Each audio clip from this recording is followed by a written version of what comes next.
So nadita karon sa 77 Lake no. I love 77 Lake. So tuwa ng sudlon.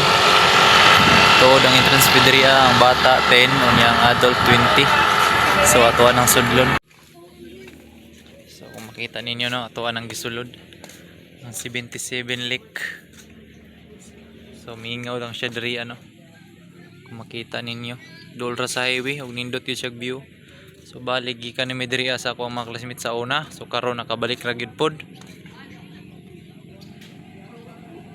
Makita ninyo.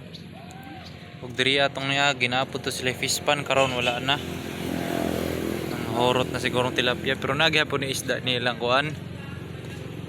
Diri Gut lang kung asa murag tago na.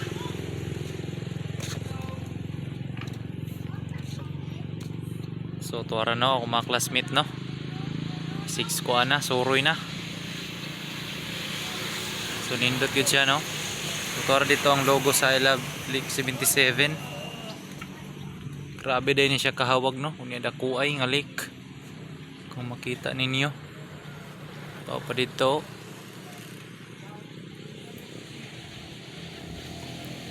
So kung na kamo gusto mo magkuan unwind, pwede mo diri mo anhi kauban sa inyong mga friends or loved ones, magdala og foods. So napod sila mga cottage no sa ubos ug tuwa pa pod kani mo to ilang exit no kay di more pud ang entrance. So nindot kayong panahon no. So suroy na ta dire. Dara daya akong mga amigo nga kupal no.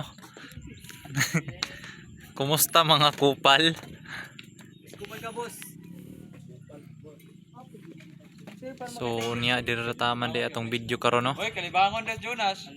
So ayo kalimot pag-subscribe or follow para always updated sa atong mga video na umaabot. Dili oy. Bahala mo diha.